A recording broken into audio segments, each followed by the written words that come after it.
தமிழ்நாடு சட்டமன்ற தேர்தலுக்கு இன்னும் 2 மாதங்களே இருக்கின்றன.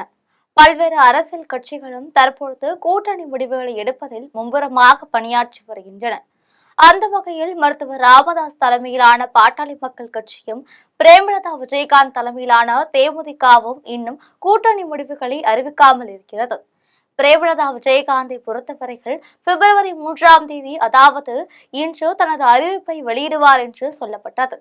இந்த நிலையில் அதிமுகவுடன் கூட்டணி ஏற்படாவிட்டால் தேமுதிக இரண்டாக உடையும் என்ற சூழ்நிலை ஏற்பட்டு இருக்கிறது.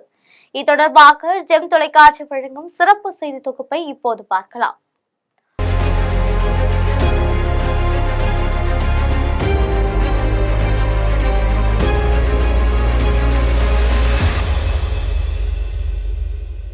தமிழக சட்டமன்ற தேர்தலை பொறுத்தவரையில் திமுகவும் அதிமுகவும் தங்களது கூட்டணி கட்சிகளை இறுதி முடிவு செய்துவிட்டன. தமிழ்நாட்டின் முன்பு எதிர்க்கட்சியாக இருந்த தேமுதிக இன்னும் எந்த பக்கம் செல்வது என தெரியாமல் துணிந்து வருகிறது. தேமுதிகவை பொறுத்தவரையில் கடந்த 2011ஆம் ஆண்டு நடைபெற்ற சட்டமன்ற தேர்தலில் அதிமுகவுடன் கூட்டணி அமைத்து 29 இடங்களில் வெற்றி பெற்றது. இதன் மூலம் சட்டமன்ற எதிர்க்கட்சி அந்தஸ்தை பெற்றது. இதுதான் அந்த கட்சியின் உச்சகட்ட நிலவரமாகும். இதன் பிறகு தேமுதிக பல வீழ்ச்சிகளை தொடர்ச்சியாக சந்தித்து வருகிறது என்பது குறிப்பிடத்தக்கது. முன்பு 8% வாக்கு வங்கியை பெற்றிருந்த தேமுதிக தற்பொழுது 1%த்திற்கும் கீழாக வாக்கு வங்கியை பெற்றிருக்கிறது என்பது குறிப்பிடத்தக்கது.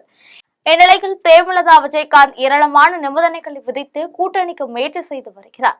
ஆனால் இது தொடர்பாக தேமுதிகவை கூட்டணியில் சேர்த்துக் கொள்ள இயலாது என திமுக, அதிமுக ஆகிய இரு கட்சிகளும் மறுத்துவிட்டன. முன்பு விஜயகாந்த் தேமுதிகவை வழிநடத்தி செல்லும் பொழுது இதேபோல் கடைசி வரை கூட்டணி சேராமல் முடிவையும் சொல்லாமல் இருந்தார். கடந்த 2011, 2016, 2021 ஆகிய சட்டமன்ற தேர்தலில் இதேபோல் தேமுதிக கடைசி வரை கூட்டணி முடிவை அறிவிக்காமல் இருந்தது. விஜயகாந்த் அதிகாரத்தில் இருந்தபொழுதும் பிரேமலதா விஜயகாந்த் மற்றும் அவரது சகோதரர் சுதீஷ் ஆகியோர் 2 கட்சிகளிடமும் மாறி மாறி பேச்சுவார்த்தை நடத்தி இதேபோல் இழுத்தடித்து வந்தனர். இதனால் ஒரு கட்டத்தில் தேமுதிக தனித்து விடப்பட்டது. தற்பொழுதும் பிரேமலதா விஜயகாந்த் அதே போன்ற தவறுகளை செய்து வருவதாக விமர்சனங்கள் எழுந்து வருகின்றன. இந்த நிலையில் ஒவ்வொரு தொகுதிகளிலும் குறைந்தபட்சம் 5000 முதல் 10,000 வரை தேமுதிகவுக்கு தற்பொழுது வாக்குகள் கிடைக்கும் என புள்ளி விவரங்கள் தெரிவிக்கின்றன. இதன் அடிப்படையில் தான் தேமுதிகவை கூட்டணியில் சேர்த்துக் கொள்ளலாம் என அதிமுக மற்றும் திமுக ஆகிய 2 கட்சிகள் முடிவு செய்தன. ஆனால் பிரேமலதா விஜயகாந்த் நிபந்தனைகளுக்கு மேல் நிபந்தனைகள் விதிக்க ஆரம்பித்து விட்டார். இதில் குறிப்பிடத்தக்க விஷயம் என்னவென்றால், தேமுதிக பொறுத்தவரை மாவட்ட செயலாளர்கள் என்ன முடிவு எடுக்கிறார்களோ அதுதான் எனது முடிவு என்று அறிவித்திருந்தார் பிரேமலதா விஜயகாந்த். ஆனால் மாவட்ட செயலாளர்களை பொறுத்தவரையில் திமுக அல்லது அதிமுகவுடன் கூட்டணி வைக்கலாம் என்ற கருத்தை தவிர வேற கருத்து எதுவும் தெரிவிக்கவில்லை.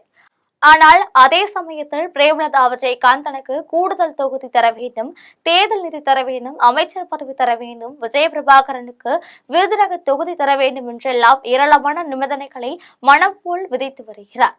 இந்த நிலையில் தேமுதிகவை அதிமுகவில் கூட்டணியாக சேர்க்க வேண்டும் என உள்துறை அமைச்சர் அமித்ஷா எவ்வளவோ முயற்சிகள் மேற்கொண்டார். ஆனால் அது நடைபெற வாய்ப்பு இல்லாமல் போன நிலைகள் தற்பொழுது அதிமுக தரப்பில் வேறு விதமான திட்டம் ஒன்று வகுத்திருப்பதாக தெரிகிறது. அதாவது தேமுதிகவை இரண்டாக உடைத்து அதன் ஒரு பகுதியை அதிமுகவுடன் கூட்டணி சேர்க்கும் மிகப்பெரிய திட்டம் ஒன்று செயல்படுத்தப்பட்டு இருக்கிறது.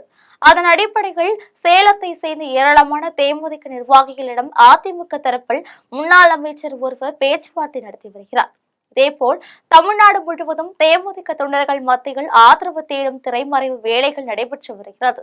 தேமுதிகவிலிருந்து ஓரம் கட்டப்பட்டவர்கள், அதிருப்தி அடைந்தவர்கள் என பலரும் தற்பொழுது அதிமுக பக்கம் செல்வதற்கு தயாராகவே இருக்கிறார்கள்.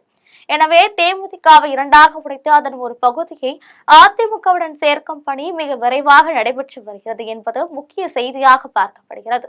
ஆனால் இது பற்றிய தகவல் எதுவும் பிரேமலதா விஜயகாந்துக்கு தெரியவில்லை. தற்பொழுது பிரேமலதா விஜயகாந்த் தனது முடிவை திமுக பக்கம் திருப்பினால் அதிமுக தரப்பில் ஒரு தேமுதிக புதிதாக உதயமாகும் என்பது தெரிய வந்திருக்கிறது. இதுபோன்ற பரபரப்பு அரசியல் செய்திகளை தெரிந்து கொள்ள ஜெம் தொலைக்காட்சியுடன் எப்பொழுதும் தொடர்பில் இருங்கள். நன்றி, வணக்கம்.